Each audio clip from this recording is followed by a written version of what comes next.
Welcome, everybody, to our final episode of Closing Strong before Election Day, when polls close next Tuesday. I'm Tara McGowan, founder and publisher of Courier, joined by my co-host and friend and Hopium Chronicles Substacker, Simon Rosenberg. We have a really, really great and meaty episode for everyone today. We're going to be talking to our friend Dan Pfeiffer, who writes Messagebox and is the former communications director at the White House for President Barack Obama, to talk about the role of media and especially legacy media in this election and their relevance, as well as Jessica Mackler, who runs Emily's List, a massive long-standing progressive organization supporting pro-choice women on the ballot, up and down the ballot across the country. Excited to talk to her about the role of abortion and especially the role young women will play in the outcome of this election. So we've got a lot to get into and very few days before polls close. Simon, how are you feeling? I'm feeling good. I mean, the election's really close. And, the way I like to say it is that we're winning this election, but we haven't won it yet. And we need to go win it in the next 6 days through our hard work. I mean, just a quick recap of where I think we are. One is we continue to have a sturdy national poll lead, and I believe that we are in better shape in the battlegrounds. If you take out these red wave polls, which are now almost 100 of them since late August, the election looks a little bit different than if you include them. This is similar to what happened in 2022. But in the independent polling, Kamala Harris still has a sturdy 2, 3, 4-point national polling lead, and we are in better shape in the battlegrounds than they are. But it's really close, and we got to go fight it out. The early vote, really quick. I mean, the good news about the early vote is that we all knew the early vote was going to be more Republican this time because the Republicans are actually trying and making it a much bigger priority than they did 4 years ago. And now we know that the election is running about 7 points more Republican this time. The national vote electorate is more white, more male, more rural, and older than it was at this point 4 years ago. Not a big surprise if the electorate's a little bit more Republican. But the good news is that in the battleground states, where it really matters, we're running even with the Republicans relative to 2020. We're outperforming our national vote share by 7 points today, which is a testament to our superior organizational capacity, right? We are shaping and moving the battlegrounds to be more democratic and bluer and more pro-Harris than the rest of the national vote. It's very similar to what happened in 2022. All this money, all this grassroots energy is giving us a clear advantage. I mean, we can see it in the data, right?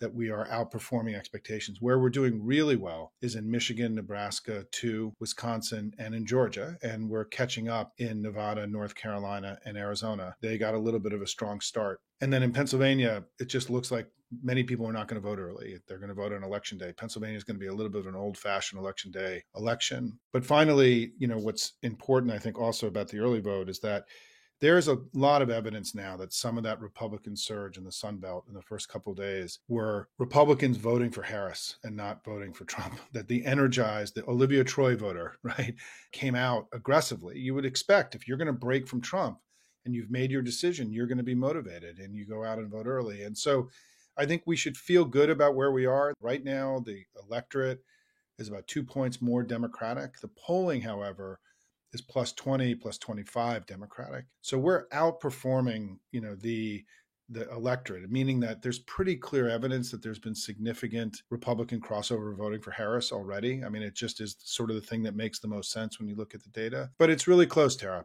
and we have to go fight it out and win in the next 6 days. And everything that we all do, being loud and proud for our candidate by phone calling and canvassing and all the things that we can do to help continue to move an electorate that is waking up and making their final decisions, it really matters. So whatever you do in these next 6 days could make the difference between us winning and losing this election. So we got a lot of work to do. Yeah, there's no question. There's no question that it's going to be close. We've known that. That's the through line. That storyline has never changed, and it's not going to change until we know the results that this election is really close.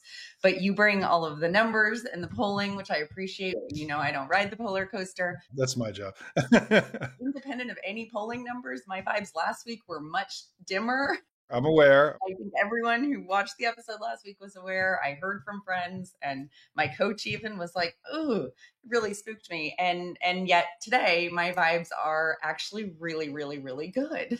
And so my vibe roller coaster is pretty much as frenetic as the roller coaster. I do have to say that we both had the good fortune of being at Vice President Harris's campaign rally in DC this week. That was of epic proportions. 75,000 people, they're estimating, were at the mall. It felt that way. It took me over an hour to get out of the ellipse. It was such great energy. And of course, 75,000 people in DC tells us absolutely nothing about the election results in the battleground states, to be clear. But it was a really momentous event and occasion. I also thought the campaign put on a hell of a show. The production of it was extraordinary. They achieved what I believe their goal was, which was to present her as Madam President in that light with the White House backlit behind her. It was absolutely gorgeous. She was flawless, I thought, in her speech and being able to share more of herself. I mean, it was a little bit of kitchen sink, I would say. Not necessarily as a form of criticism, but they tried to pack a lot in, right? She wanted to again introduce herself to people who feel like they don't know her well yet because the nature of this extraordinarily unprecedented short campaign she's been running, talking about her opportunity economy agenda, talking about what she will do to protect reproductive rights and freedoms, everything, her vision for the country, as well as laying a very clear contrast with Donald Trump. It was inspired. It was inspiring. I had chills seeing her in that context. And really, again, as we've talked about so much, standing in her power, it felt like. I think that the campaign just did an amazing job. And she, of course, really, again, rose to the occasion. So that is definitely influencing, I'm sure, my vibes.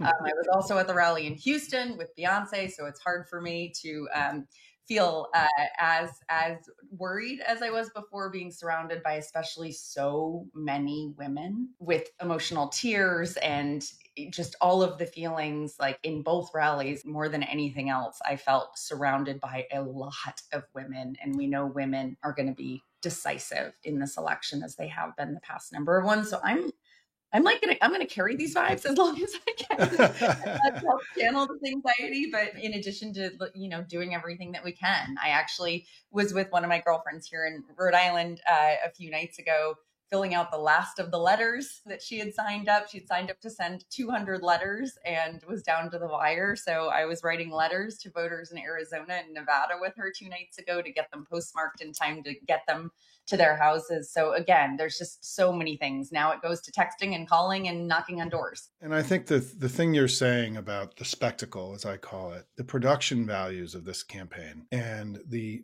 sheer number of events that they're pulling off every day, the excellence of the events, the visual power, the huge crowds, every day they're just, they're not just traveling her and Governor Walz, but also their spouses and Bill Clinton and Barack Obama and dozens of other surrogates are doing events every day. The scale of this is unbelievable. It's a huge testament to Jen O'Malley Dillon and David Plouffe and people that are running the campaign to have produced this extraordinary spectacle. And as we discussed in one of our previous episodes, it was particularly important this time to produce that spectacle because we didn't have that final debate, which is usually the thing that kind of galvanizes the late vote. It's sort of the official, like the election is really here. You got to pay attention. You get to see the two candidates. It's an energizing event for the two coalitions, right, to go out and do battle. And we didn't have that this time. I mean, this campaign has been so unusual for so many reasons. But the idea that there was no late October debate, created enormous challenges for motivating our voters for a new candidate, to your point, somebody who had not gone through the primary process and won outright in the normal way that our candidates win. And so I think in addition to the money advantages they have, meaning that our paid media is going to be touching more voters in the final days, our grassroots advantages, where we're going to be touching more voters in the final days through the traditional ways that we do field operations. We also have this spectacle advantage, where the excellence, the experience, the money of this campaign, a great candidate who's just bringing it every day, to your point, we're closing with this kind of energy and passion and intensity, blanketing the battlegrounds. And Donald Trump is ending by himself and is continuing to, make ugly noises every day and embarrass himself and do further damage. And I think that That contrast too, I think, is really going to matter. I mean, I really applaud this campaign for the ambition of the way they're closing. That rally last night, their original permit was 10,000, and then it was 20,000, and then it was 50,000. And I spoke to people at the event last night who were working there, and they were overwhelmed. They had no idea so many people were going to come. You saw the huge picture of everybody across the street, right? Across Constitution Avenue. I just watched the streaming people. And I think the other thing, just my impression from being there, in addition to how many women there were, was how young everybody was. And there was something really kind of deeply inspiring about that, just the youth and the energy, the excitement that people had, because in DC, we don't get to usually go to these kinds of events, because it's all happening in other places. We get to see it. There was so much intensity. And I ran into like neighbors of mine who were there and old friends, just during the course of wandering around. And, two of my neighbors that I know through school, right? I don't know them as political people, had like crazy Harris stuff all over them, right? And were like super Harris groupies. And they were and I was like, what? Like, I didn't know that was part of your identity, that you're like crazy, passionate Democrats. And they're like, oh my God, I was with Kamala in the primary. And like, it was just so awesome, right? Just the energy and passion, the vibes, Tara. Yes. And there was the sweetest video that I think the Harris campaign actually put out last night or this morning of the woman who was first in line. She had taken a bus from Brooklyn. She was in line for the rally first at 7:20 a.m., I think, yesterday morning. The rally, by the way, didn't start until 7:30 p.m. So she spent over 12 hours waiting outside. She'd never been to a political rally or event in her life. This is a Black woman from Brooklyn wearing a Kamala sweatshirt, who said that it just meant so much to her to be there and to be a part of that moment in history. And so, of course, the campaign finds out about this woman because she was interviewed from some journalist, and they brought her backstage to meet Kamala Harris. And it was such a beautiful moment.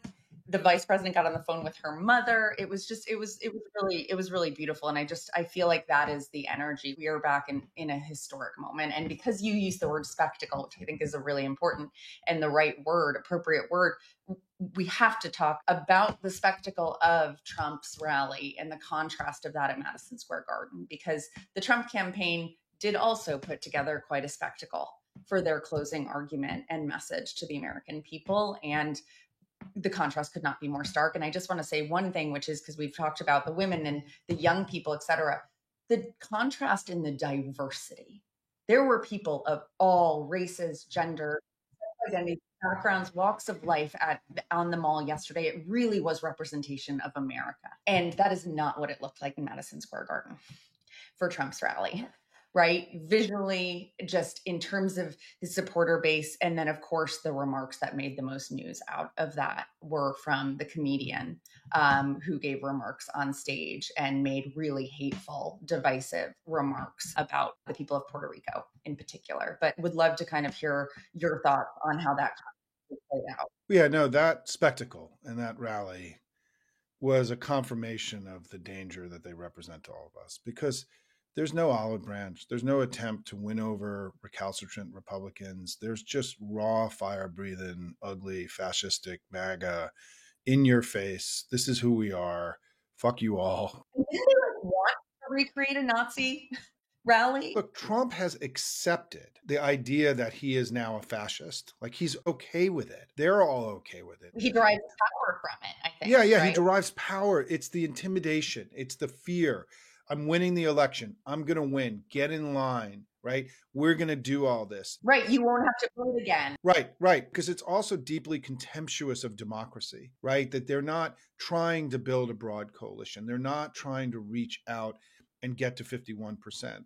They're not putting field organizers on the ground. They're not running a traditional campaign, because at the core, they're contemptuous of elections and the democratic process. Nikki Haley was on TV yesterday saying, I haven't heard from Donald Trump since June, and I have no role in the campaign, and then questioned some of the strategy, of not reaching out to women and sort of being so in his own power, right, to use your term, right, in a different way. Several weeks ago, the Prime Minister of Canada, and Canada is part of what's called the Five Eyes, which is this sort of inner sanctum intelligence, community relationship between us and Canada, Australia, New Zealand, and the UK, which is sort of this special, like inner sanctum intelligence community sharing community, right? He said under oath in a panel in Canada that Tucker Carlson is paid for by Russian intelligence and he's a Russian intelligence asset. He said this in public. And you would assume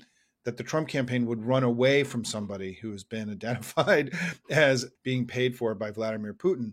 And they've actually elevated Tucker since then. He's now been speaking at their rallies, physically far more present than he was before, which is just another kind of naked embrace of this relationship between MAGA and Russia and how central it is to the current group. Your point about Puerto Rico, that story is not just a story about Puerto Ricans. It's a Spanish language story. Puerto Rico is the most Spanish speaking place in America.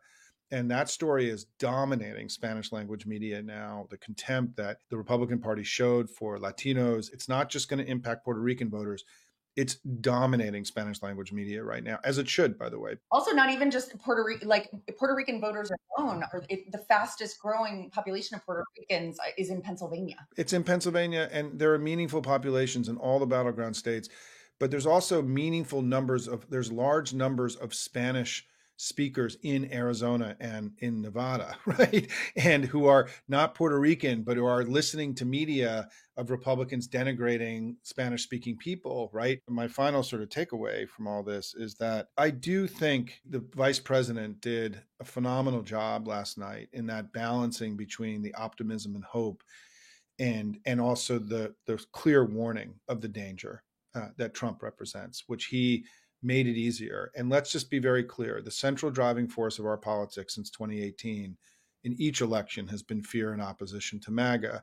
And what Trump did is he made it far more likely that that is now going to be the dominant force in this election too, because of their performance and because of the vice president's necessary reminder in her speech last night and all of her speeches about the actual danger that they really represent to everything that we hold dear. So I think Trump made a huge tactical error in their close the other night because he played into our central narrative and frankly the narrative that's been winning elections in 2018, 2020 and 2022 and is likely to win it this time too. And yet that is also the narrative that has always gotten him the attention that he feeds off of so much. So it's hard to tell who it will help more. I think this is a super important point, Tara, that you just made that is not being made enough, is that his sort of pumping the base, right, could be seen as a sign of desperation and a losing campaign. It means that they feel like they're not getting the turnout that they want in the early vote. And that the fact that in the last few days they have dumped more red wave fake polls than they have in any other period of the election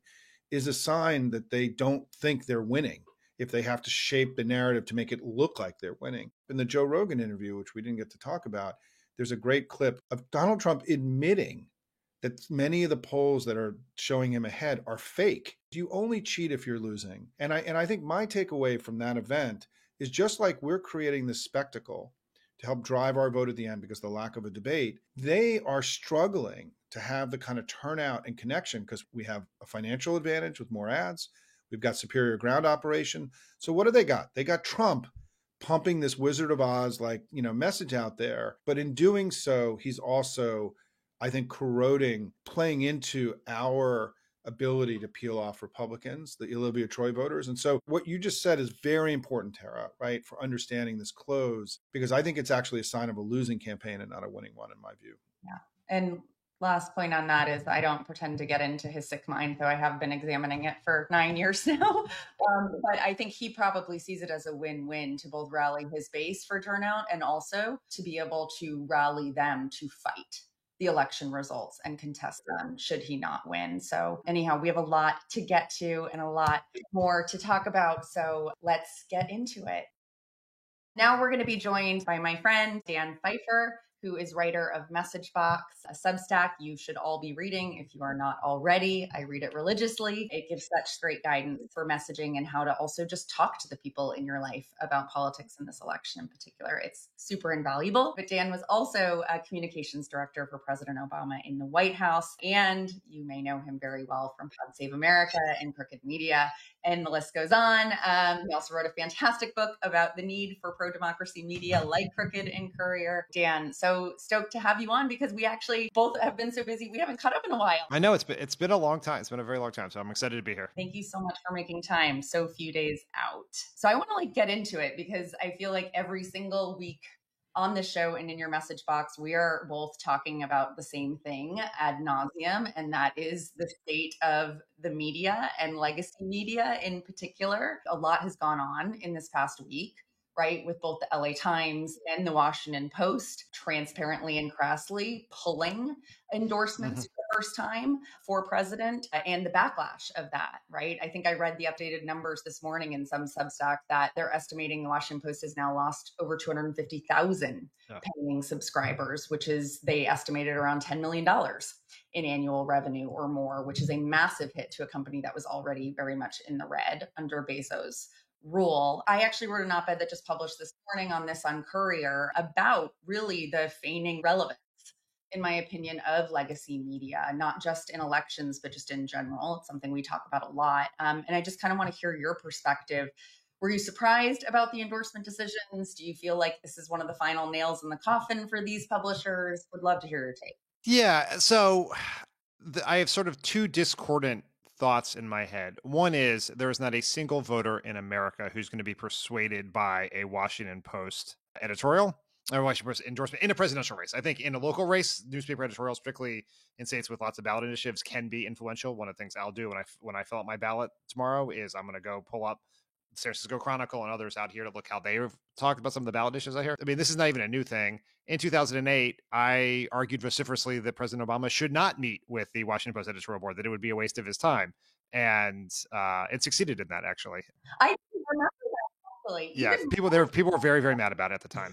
He also still got the endorsement and won Virginia. It still matters that billionaire owners of media outlets are kowtowing to Donald Trump. And I don't care what Jeff Bezos said. If you want to take a principal position that newspapers shouldn't endorse, I am totally fine with that position. But you make that decision a year ago and you announce it a year ago. You don't announce it 10 days out or whatever it is after the endorsement has been drafted. And you've requested interviews with both people, right? It's very transparent what's happened here. It's bullshit. Yeah, it's all bullshit. And so that's concerning because it bespeaks a larger problem we've had, is that major stakeholders in this country have become overly comfortable with the idea of Donald Trump becoming president. We see that, there was that story in the Times a couple of weeks ago about all these important business leaders like Jamie Dimon and Bill Gates who are for Kamala Harris but won't say it because they're afraid of backlash. This is how authoritarianism takes hold in a country, is the media, business people, stakeholders, other politicians bite their tongue to protect their own interests, and then it's too late. And so I find that very, very concerning. And there's a term for that. I used it in my op-ed this morning. It's anticipatory obedience. Yeah, that's right. It enables and accelerates the pathway for authoritarian power when people fall into line, essentially, especially in the press. It's deeply, deeply terrifying, in my opinion. And added to that, right, Bezos claims that there was no quid pro quo. It was pure coincidence that the CEO of his company met with Trump in Austin the day that the news broke that Washington Post would be pulling their endorsement. And I'm really even willing to believe that was a coincidence, that he did not know, but it does not obscure the fact that Bezos has massive business interests in space travel related DoD contracts at the same time that his major competitor is campaigning with Donald Trump. Whether the meeting has anything to do with the endorsement or not, the mere fact of his ownership of Blue Origin or whatever it's called bespeaks the motive for why this happened. Yeah. And it was reported way long ago that Bezos was frustrated that Amazon lost massive government contracts in the Trump administration because of the Washington Post and beef Trump had with it. So just all of these things, you connect the dots. It doesn't matter really what they say. It's very clear, the picture that's painted there. Dan, I thought maybe it might be helpful to an audience that is not your usual audience. Talk a little bit about why you were involved in creating Pod Save America, right? Yep. And sort of recap the theory of your book. Sure. I think at this moment, it's sort of healthy to go back to sort of the origin of why we need pro-democracy media. And since you played such a central role in this, both operationally and theoretically, I think it'd be great to hear your thoughts on this today. I worked for Barack Obama from 2007 to 2015. And over the course of that time, I watched from the campaign and from the White House the tremendously rapid rise of right-wing media. right? Fox existed, but it was not the Fox we know today. Then it became, and then Facebook took off, and just all it, we are watched this asymmetry in the media where Republicans were and right wing figures were drowning out factual reporting, real information, and being able to tilt the scales of politics the way they wanted, which a fear that was then borne out with tremendous consequence in 2016 when Trump was able to ride the wave of Facebook and Breitbart and all these other things to really spread mass amounts of disinformation. I'm not even counting all the things the Russians did. We can put that aside. Just the mere fact of how they operated in that space was dominant, and the Democrats had to do something about it. Pod Save America and Crooked Media were created as the beginning of an effort to push back on that, to create a progressive, pro-democracy counterweight to what we are seeing on Fox News, Breitbart, Daily Wire. In the media space is metamorphosized 55 times since we decided to create Pod Save America in 2017. But that's why it exists. And we're seeing two things happen at the same time. One is the rise of right-wing media and the decline of the reach and credibility of traditional media. And I think this election is the one that probably broke the old model of how communicating in politics worked. Trump will, if you don't count that weird Bloomberg thing that he stumbled into by accident, he will not have done an interview with a traditional media outlet in the last 45 days of the campaign or whatever it is, and probably will suffer no penalty for that. And so as traditional media declines and right-wing media continues to rise, we need to build up, this is something Tara and I have been working on together for a very long, since 2017, basically, ways in which we have an ability to tell our story to our voters on our terms, to push into the ecosystem content that pushes back against what the right wing is doing. Crooked started out was just Pod Save America, built more podcasts. We have big plans for what we're going to do over the coming years, no matter what happens in this election, because the lesson from what happened in Helene and all the other crazy conspiracy things that the right wing is pushing is that even if Kamala Harris wins this election, as I certainly hope and expect that she does, this is what she's going to be facing in the White House, and we have to continue to push back against it. And one of the things, Dan, that's so important about what you've done and what Tara's doing and what I'm doing on a much smaller scale is that when she goes to the White House, she doesn't have the $1 billion campaign outside, right? The spectacle of all these rallies, the paid advertising, right? And so we go from being, where we get very competitive in the information space because of our new financial advantages and all the ads we can put on the air and the mobilizing the volunteers. But when she goes into the White House, right, she doesn't have any of that anymore. We're very competitive as a party when we have our big campaigns. When we don't have our big campaigns, they have an advantage. And that's part of what, the good work that you're doing and Tara's doing is try to close that gap, in my view. That hits at a really important point, because what has changed in media is the distribution pipes of media are broken.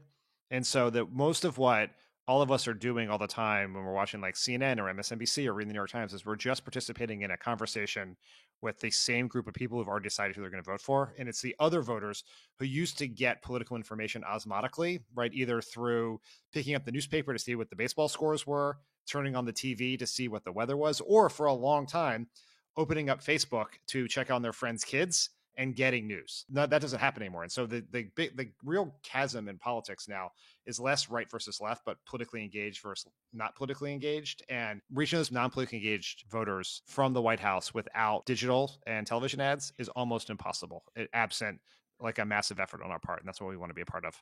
Yeah. And that is why I was so excited that you were able to come on, because I wanted to kind of bring this audience into just an insider conversation you and I would have anyway, that I've been dying to have with you since we haven't caught up in a while, which is, I agree with you entirely that I think that this is the last presidential election, right? That the traditional legacy media will even be perceived as having real influence. But will that also enable pro-democracy and progressive media and alternative media, frankly, but certainly media like Courier, like Crooked, like others, to be able to get the wind beneath our sails that we have been struggling to get? Not that Crooked is struggling. I know you guys are killing it on everything, and we're certainly not struggling at Courier, but we're not nearly at the scale we need to be to really fill the vacuum that, Simon, you mentioned is going to exist, right? When the campaign is no longer around, either of the campaigns, and when people go back to their lives and hopefully all of our nervous systems calm down because Kamala Harris is president. But this has been a conversation you and I have had frustratedly over the years about just getting the level of education, attention, engagement and investment, frankly, in being Right. able to really invest in this media. And my hope is that this kind of universal recognition that I hope everybody is coming to about the state of media and where it's going and where it is today will lead to that. And I'm not just talking about money for our companies, though that would be helpful, but I'm also talking about like more audiences embracing right this media. And I would just love your thoughts on that, because that's where my head is starting to go right now. In a hopeful direction is like, okay, how do we pivot and how do we capitalize on this moment at Courier? We're in 11 states now. That's amazing. There's so much growth we can do in those states, but also we can be in, 39 others. So I just love to hear your thoughts on how we might do that. A couple of things need to happen. One is the winds are at our backs in the sense that the way in which people consume information is changing, therefore making the economics change, right? I mean, the 250,000 people who cancel their Washington Post subscription are going to spend their money somewhere, and it probably won't be another legacy media organization. People are cutting the cord. Viewership is going down. There are just lots of ways in which people who want information are looking for it, and they're going to look for it in different places than they were before. So that's helpful in one way. The second thing we need Democratic Party leaders to more fully embrace progressive media. The only thing that I will ever say that Trump does well is that he fully understands the value of right-wing media. From the White House, he did everything he could to boost their audience, their reach, and their business, right? The example I always give is he understood how, because he's an old guy and he wrote Art of the Deal, he understands the economics of book publishing. And so he knows that if someone writes a book favorable to him and then he tweets that book onto the bestseller list, two things will happen. One, those authors will be on more TV shows. They'll get more media bookings. Two, the books will get moved to the front of the bookstore. And three, because everyone tries to recreate the last thing, the lesson will be pro-Trump books sell. We're going to go publish more pro-Trump books. And he would do the same thing. He would do interviews with the Federalist and Breitbart and all these people and bring them in and lay hands on them. And that is something that some members of the Democratic Party are very good at, but we still, and Kamala Harris has been better at it than some others, but it needs to fully understand that this is our future. That information warfare is politics in 2024 and 2025, and therefore you have to invest in it, and you have to invest your time and your energy and commitment to it. Because if people know that a good way to go see President Kamala Harris or Tim Walz speak, or a place where they can make news, is on progressive media as opposed to Reuters, that's going to be helpful to our audiences. I mean, the president did an interview with you, but we need much more of that from Democrats. I am so glad you brought up this point, because I do think this gets to something that we always sort of lament about Democrats and progressives, is that they hold themselves to a certain moral bar that can get in actually the way and muddy the waters. Because the way that you described it with how Trump props up and embraces right-wing media, right? It sounds kind of grifty and icky, right? Yeah. But actually, it doesn't have to be at all. And that's not why we need Democratic candidates and candidates to embrace it. It's because it will reach more of the people they want to reach, their constituencies, their audiences that aren't tuning into traditional media by showing up on these platforms. And I do want to give credit where credit's due. We did do an interview with the president. We have not gotten an interview with Vice President Harris, wink, wink, Harris campaign team yet, but our reporters have interviewed over 100 Democratic candidates and elected officials this year. And it was for us at Courier, over 5 years old, this year was a turning point.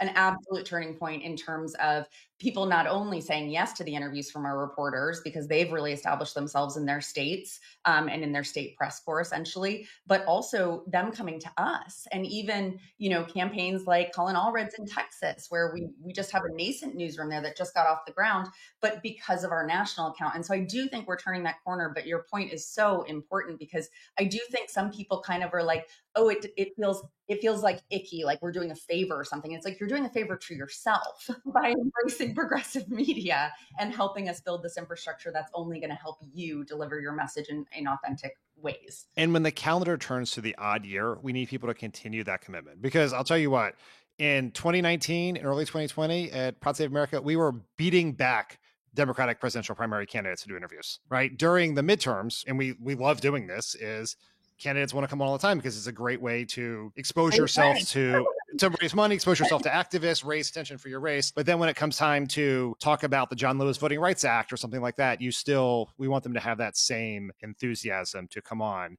And there is like a mentality shift that our party has been just late to come to, which is the interview you do, the op-ed you write or whatever it is not really for the audience who subscribe to the thing you did it for. It is a piece of content that then your campaign or your operation or your communication then must take and distribute to your voters through all your channels, organic social, paid digital if you're in the campaign, giving it to all of your supporters and having them distribute it through relational organizing. And Trump gets this, right? He would tweet the articles out. If you just say, well, Courier has an audience of X, right? Without even getting into the quality versus quantity. And Cedar Rapids Gazette has X plus 12, right? Then why wouldn't we do the Cedar Rapids Gazette? But that's not how you think about it. How you think about it is that's the beginning of the process, and you have to focus on the distribution of that media. Because there are only two things in American media that are worth the time when you sit there. One is the Super Bowl interview, and the other one is a 60 minutes interview after a big football game. Everything else is reaching a fraction of the electorate and a tiny fraction of persuadable folks. The other thing is, right, Courier, we're really focused on local. We have national now. It's really exciting, but it's really, really about local, where there is no local news in a lot of communities, and especially reaching the types of people we're talking about who are passive news consumers, who aren't watching cable news whatsoever. Most importantly, though, they're not paying through paywalls, which is where the only local news where this is. And so campaigns that stress over and they're like, oh, we have such a great local strategy. You're pitching and doing interviews with these traditional legacy state newspapers where they still exist, and no one is able to access them. And you better believe that the only thing most of the people you need to see that article or that interview are seeing is the headline. And that headline is usually intentionally skewed to be very clickbaity or both sidesy because of the publisher. And so it just, we have folks like candidates for attorney general or secretary of state or state legislative races who are obsessed with the fact that we have newsrooms in our states because they don't get any local coverage otherwise. So that's been helpful, but that has not yet quite bubbled up to statewide or federal. Well, and I think, Dan, the other thing to build on your story that you've been telling, when I was at the DCCC in 2018, we brought in social listening tools to follow disinformation, to counter disinformation. It was the first countering disinformation operation that a party committee had set up. And it was still very crude in those days. But we could see during the campaigns that when Republican memes dropped, we could see them spread, right? And when we dropped stuff, they went for a day and died. And I think in part because the other thing they've done, in addition to this transition, is that they've created a consciousness of the need for regular people to amplify and to be part of the distribution mechanism itself. And part of the reason I think legacy media, if you think about what we're seeing now with this sort of rightward shift of the legacy media, CNN, Washington Post, LA Times, is that it makes no business sense because they're living in places with large numbers of Democrats. Younger people are more Democratic. There are more Democrats in the country than Republicans. And so the rightward shift is coming for reasons other than the long-term economic health of these publications or these news organizations. And in part, because I think what happens is when the New York Times has a piece that's favorable to Republicans, they just get more clicks because when it gets amplified through their ecosystems, whereas our stuff doesn't get amplified as much. And so there's also what I call this right-wing black hole that's absorbing all of the legacy media because they get more clicks from right-leaning headlines and, to your point, Tara, right-leaning content. And so part of our response strategically has to be to create in our audiences a greater awareness of the need for amplification, right? Because then when a story that's favorable to Kamala Harris, it gets through our ecosystems, right? And gets amplified.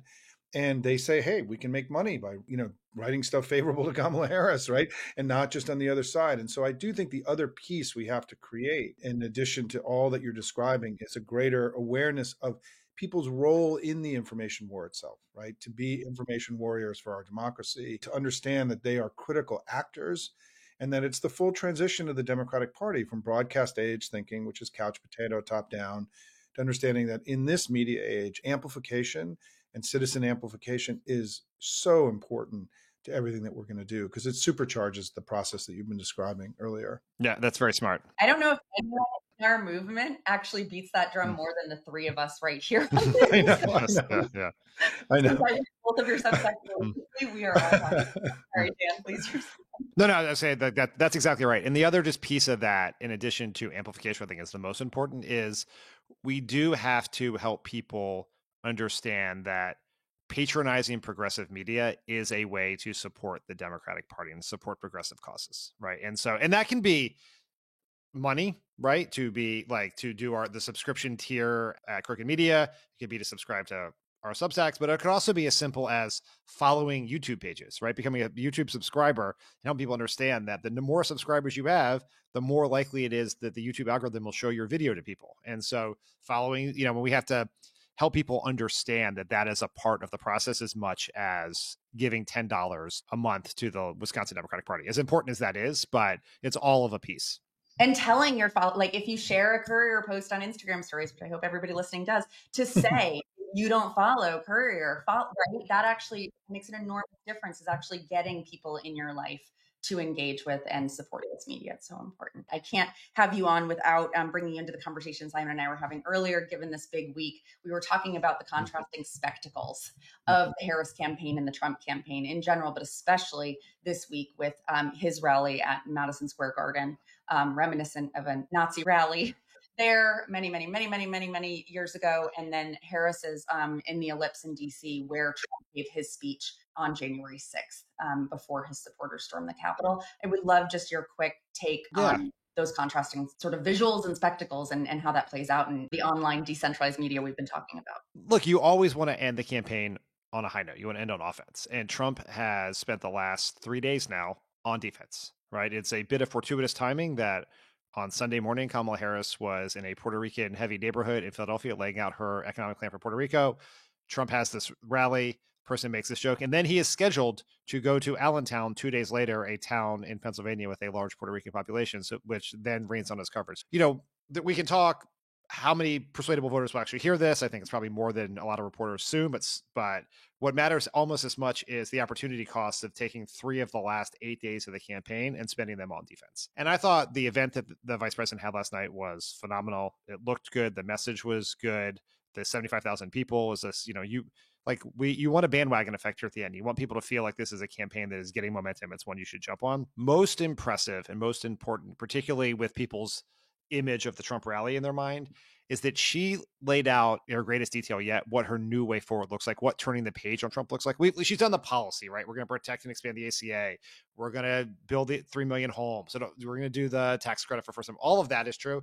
But when she talked about sitting down at the table with people she disagreed with listening to experts, because people are pretty skeptical in this political environment that a lot of policy is going to get done for them.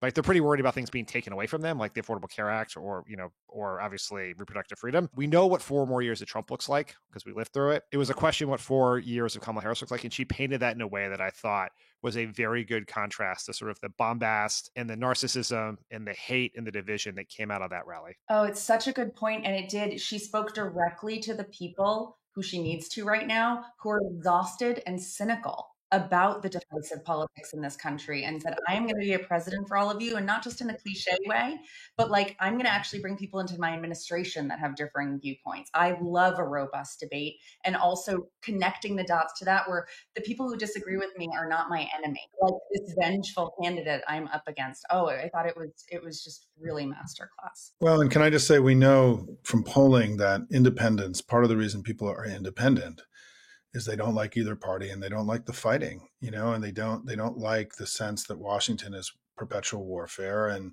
that people don't get along with each other to do the people's business. And so she was going deep into sort of one of the core driving sentiments of independent voters last night in a very powerful way. And non-voters. Yeah, I mean, right. Non-voters, low information voters, low propensity, whatever the term you want to use, is that it was a direct appeal to sentiment that we see in polling. I mean, it's incredible looking at polling of people who are not affiliated, how much they believe the culture of Washington is broken, the corruption, the selfishness of politicians, and the greed and the personal corruption. So she did a phenomenal job, I think, going into something that Democrats don't spend enough time going there about reforming government, reforming the city, making the whole city work better. And I go back to my Clinton days, right, where we had this thing with, reinventing government, which was about making government work better, cost less. And it was a 8-year assault on this notion of this sprawling, corrupt city that we all live in. I thought, Dan, your point is really important. She did a great job in raising some of the most salient issues for voters that we just don't talk about enough, I think, as Democrats. Well, thank you, Dan, so much for taking time. I know how busy you are. I really, really appreciate it. And for everybody listening and watching, please subscribe to Messagebox. I promise it will help get your friends to subscribe, be a paying subscriber as well to all of our earlier points we made about supporting progressive media. And Dan, can't wait to debrief everything with you in a week or so. So thanks again. Thanks, Dan. Well, thanks for having me. Great to be here. We've got a great segment here on one of the most important issues in this final week of the election, which is how are women going to close strong? With us is Jessica Mackler from Emily's List, the president of Emily's List, a deeply experienced and longtime political operative in our family, who's running one of the most important institutions in the broader center-left family today, Emily's List, which has done so much good for now so long. It's kind of incredible how long Emily's List has been putting points on the board for all of us. So welcome, Jessica. Thank you for having me. Yeah, listen, the big question, right? Post-Dobbs, what's your sense? Ballot initiatives, performance of women in the early vote. I mean, just give us kind of a sense of where you think are and what's likely to happen over the next 6 days. Absolutely. I mean, what I would say is that top line Democrats are entering these last few days in an incredibly strong position. We see that reflected both in the polling data and in the early vote data. And the wins that we get in this election cycle, like all of the elections post Dobbs decision, are going to be delivered by women, by a diverse coalition of women, particularly young women across all demographics, and driven by the fight for reproductive freedom. That is the top motivating issue. It is a deal breaker issue for a large number of women voters. And we're seeing that play out. We see that we have a gender gap, a real clear gender gap in the early vote data. But we also see, even as fresh polling data rolls around, that, whether it's suburban women or young women, Kamala Harris is really racking up their support. And it's based on her clear message around reproductive freedom. Absolutely. And I want to shout this out because I know this well, because Melissa Williams, your colleague who's on the independent side at Emily's List and has been for a while, is a close friend of mine and former colleague. But Emily's List has been focused on Kamala Harris, the vice president, since before she became the nominee. You guys were the only organization that I was aware of when I was looking around that was doing message testing and polling and content to support her on the ticket when she was on with Joe Biden, and obviously have only accelerated and ramped up that work. So I'm really curious to hear your insider perspective, having been looking at the data and what voters knew or now know about the vice president. What has shifted since she's become the nominee and as we've gotten closer to the election, since before she was the nominee when you guys were doing those early polling? Yeah, absolutely. It's a great question. And we're really proud of the work that we have done both this last year, but also throughout the vice president's career. The strength of Emily's List lies in our ability to work across election cycles, across ballot levels. And so investing in women over the course of their career means that when they are called upon to lead in bigger and different ways, we're ready, they're ready. And that we're seeing that on the biggest stage we could possibly see it on in this election cycle. It was more than a year ago, in July of 2023, that we launched our Madam Vice President program at that time. And that program was dedicated to amplifying the leadership of Vice President Kamala Harris on the ticket. What we saw in those very early data was that when we did that, when we talked about her leadership on a range of issues, but really primarily on abortion rights, that voters who were soft on the ticket, who we needed to win, would move to the ticket in a pretty dramatic way. And it's not something that we really see very often with a vice president. And so it was dramatic and it was real. I had a reporter ask me after the ticket switch, "Oh, you must have had a crystal ball that you knew this was going to happen." And I had to laugh because I said, "No, this is the work we do day in and day out. You're just seeing it on this big stage right now." But we did this because it was how we would win. We knew that in order to win this election, like in 2022, when we defeated that red wave, we needed to center reproductive freedom. And there's no stronger messenger in this country, no stronger leader than the vice president. So just real quick to your question of what's changed. I mean, I think what's been so gratifying is that the world and the nation is seeing what we could see in that data on display. And so, you look at her speech last night and what she did and is what she's done throughout this campaign. When she talks about the choice in this race and the future that we're choosing, she's really laying out in this powerful way the contrast before us. And that leadership that she provides on an issue that's driving so many voters is what has caused the energy and excitement throughout this campaign. And so I think the big difference is that it's now front and center for everybody to see what we could see in focus groups and on the polling pages. Absolutely. And I just want to underscore that too, because I had the great fortune when I was running Acronym, my former organization, and working with Emily's List. You weren't back yet as president, but working with Melissa and others in the 2020 race on the only program committed to lifting up Kamala Harris on the ticket. And we saw immense movement of young women, especially young women of color, to the ticket who would not have supported Biden otherwise. And I was always beating that drum with Melissa and Adrian Shropshire from Black PAC, who ran that program with us, that he won because of her on the ticket in a lot of ways, and that she was instrumental from the beginning in bringing especially young women and young women of color along. And that always gets lost in the narrative about that administration in the 2020 race. I just wanted to shout that out because that, again, was Emily's List leading because of your just sort of sole, really deep focus on supporting women throughout their political careers. But I want to pivot a little bit because something that folks like us who run progressive organizations, and certainly who have backgrounds like us as strategists and operatives behind the scenes, we don't always get a lot of chances to be out in the field where the real energy is and where voters are. But I have seen from my social media alone that you have been on the trail as part of a Repro Freedom bus tour, I think it was, among other reasons. And so I'm dying to hear, how has it felt on the ground? Where have you been? Talk a little bit about that effort. Is it still going?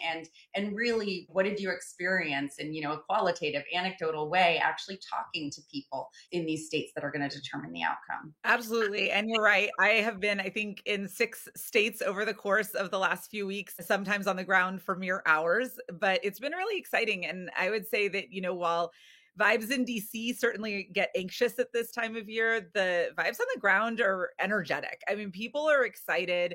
I was in Rochester, Michigan, which, for people who don't know, it is a purple place, a purple part of Michigan. It was a big factor in flipping Elissa Slotkin's House seat in 2018, which was a very, competitive House seat and remains so to this day. And we had standing room only crowds in this room, people who showed up, including we had at least one undecided voter, which came and decided in that room to vote for Kamala Harris and for Elissa Slotkin. So those are the moments that make this all worth it. And to see how fired up these crowds are, a lot of women, a lot of young women. I get to talk to women who are voting for the first time, talk about what it means to be using their voice. The vice president says so powerfully, your vote is your voice and your voice is your power. And that really taps into something, especially for a lot of these young women who maybe are engaging in their first election. So the energy is high. The excitement is real. I mean, everybody is aware of what the stakes are. And so that makes the moment, it's weighty, but it is, people are determined. And most importantly, I would say, out of anything, is that people are doing the work. They are out there knocking the doors, making the phone calls, running down every possible avenue for bringing home this vote. You gave me goosebumps, because I just realized when you said that, repeated the line that I've heard the vice president say all the time, that for many, many, many, many, many generations, including me as a little kid, and we're around the same age, girls were not told that we could be powerful. Mm-hmm. I just kind of drew that connection, and that's what that feels like, and seeing it in the representation. We're told that we can be a lot of things, but powerful was not one of them. That's something. One of the things the vice president just does so well is really connect with people, and she understands the personal aspect, and that comes through when she's intentional about delivering that message to young people to say, you have power. And I think that it is a part of why her candidacy is so remarkable. I was asked by the Washington Post a couple of days ago about the surge of higher income, more educated people, voters into our coalition. And one of the things I talked about was that I think it's not just voters, that those folks have brought in money and volunteers to our family to help us build the biggest campaigns that we've ever had. I mean, as you know, we're raising more money than we've ever raised up in all federal races, right? We're dramatically outraising Republicans now in the presidential and the Senate races and the House races. And we also have more volunteers than we've ever had. And as much as that was true pre-Dobbs, it's really been on an dramatically accelerated post-Dobbs. And what I think is not really adequately understood is how much of this is being driven by women. I mean, the women are our donors, our volunteers. They're the ones who are doing the work. And to your point, I want to try to really draw more attention in these next few weeks to what's happened in recent years, which is this explosion of just regular people who are giving more money than they've ever given and doing more work than they've ever done before. And it's got to be based on my presentations and my things, 70, 75, 80% women who are really doing this work that are elevating up the entire party. And I just wondered if you'd reflect on that, because I think this is an important story that's not really being adequately told in this election. I agree. And, you mentioned at the top that we've been doing this for a long time. And Emily's List, next year's our 40th anniversary. So it's 40 years ago that Emily's List came into being, and it was created because the system didn't allow for women candidates to succeed. But we talk a lot about the successes and the genesis around women's political power. We talk a lot about it in the context of candidates and elected officials. But what you just highlighted is really important. And it is important to Emily's List, both in this election cycle and for the future, which is that the engagement of women, whether it is as donors or volunteers or staff and operatives in the political process and in driving where we are going, is critically important. And the post-Dobbs landscape just underscores that for people. It shows us that imperative, because we cannot chart the future of this country that is going to be heavily focused on where do we go with reproductive freedom? How do we get ourselves out of this crisis if we don't have women leading the charge? Because we need people who have lived these experiences, who have been fighting these fights their whole lives, to bring that experience into the fray. And so I have donors who have done everything that they can financially, and now are getting in their car, and, some of them, kind of in their maybe 60s, and they're bringing their nieces and their daughters and their granddaughters with them, or they're bringing them to vote for the first time, or they're, organizing. We saw this over the summer, the Zoom boom on engagement. So across so many fronts, we are seeing the engagement of women, and it is so critically important, because we are living with right now the consequences of Donald Trump's first presidency. And for women, it is life or death. And we know that. And so we have to lead the charge to get ourselves out of the situation that we're in right now. Well, and I just want to put an exclamation point on something you said, which is that for all the nervousness in the family and watching MSNBC and all the ways that our coalition gets its news, when I talk to people on the ground in the States, and I have many friends who are running for office or working on a campaign or volunteering, the universal thing I hear from everybody is that they feel really good. Like things feel good. I've talked to a lot of people, elected officials who are running right now. And when you speak to them privately, I'm not talking about like in an interview like this, but they're like, yeah, I mean, I have more money than I've ever had. I have more volunteers than I've ever had. People are really fired up. Like, this is really fun. And like, we're going to kick ass. And it's the contrast. It's one of the reasons I've stayed steadfast in my commentary around that we're going to win, because, we all have been doing this a long time, and we've been on winning campaigns and losing campaigns. Our campaign feels like a winning campaign. The Trump campaign feels like a desperate losing campaign. And I think that when you saw just in one of his rallies yesterday, the place was half full. I mean, really, like, kind of shockingly, poorly attended. And they've had problems with just basic blocking and tackling of their events, like losing sound and things like this. So I do want to just echo what you said to our audience, is that those of us who are in the game and who are talking to folks in the game, they're anxious and they're nervous, as we all should be, because it's really close. But there's a quiet confidence that exists in the family right now that I think is very real and meaningful from people who are actually doing the work on the ground. And it's great that you felt that too when you were out there. Yeah. I mean, the energy and the excitement is palpable, and people are fired up. I think that the anxiousness on the ground feels more motivating, because it's paired with that excitement and the energy and the feeling that we have control over this. We can do something. But I also say to anybody who is feeling that anxiety that isn't paired with the energy, there is nothing better than picking up a walk packet in a Pennsylvania or a Michigan or a Wisconsin. It is the best antidote for election anxiety that I have ever encountered. We spend so much time talking talking about the presidential. Obviously, it's so consequential. It's so important. But our show's called Closing Strong, and that's about closing strong up and down the ballot too. And Emily's List supports so many pro-choice women candidates in local and statewide races beyond, obviously, the federal level. So I'm just curious, what are, one or two races that you're either really nervous about, really excited about, that might be under the radar for the folks that are watching? Yeah, absolutely. Well, one House race I want to lift up in a battleground state, Kirsten McDonald-Rivet running in Michigan 8. This is a really critical Dem hold seat. It's a competitive seat. She is an incredible candidate. She was elected with the support of Emily's List to the state legislature. And this is one of the things we love to see, because when we do that work and then they decide to move on up, it's with strength, and it's just building on that power. So that's really incredible, really important race, very close, and also just an important district for the path to victory overall in Michigan. In a non-battleground state, Janelle Bynum, Oregon 5, really incredible candidate. This is one of our best flip opportunities. She has run against her opponent, Lori Chavez-DeRemer, the incumbent Republican, twice and beaten her. So we're going to do it a third time.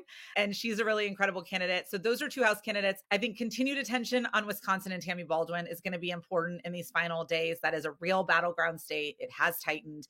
So we're going to be doing everything we can there. But those are three that I am really excited about. And then I can't end without mentioning two candidates who I'm really excited about what their elections mean for this country, which is in my home state of Maryland, Angela Alsobrooks in the Senate race, and Lisa Blunt Rochester in Delaware. We have the opportunity to double the number of Black women in the United States Senate in this election cycle. 2 is still nowhere near enough, but that's incredible progress. They are incredible candidates, and we've been so proud to get to support them.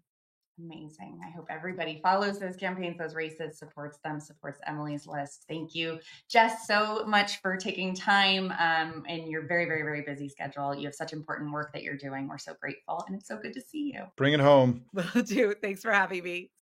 So, Tara, what a great show today. I feel really good, but we got to keep working really hard. I'm really glad that your vibes are vibing in the right direction. That's really important, because you've got great political instincts. And so just why don't you close it out and tell us what you think is going to happen in the next 6 days? Oh, gosh. Well, I have to agree. I think that was one of my favorite episodes, and it was our 10th, Simon. I'm so proud of us.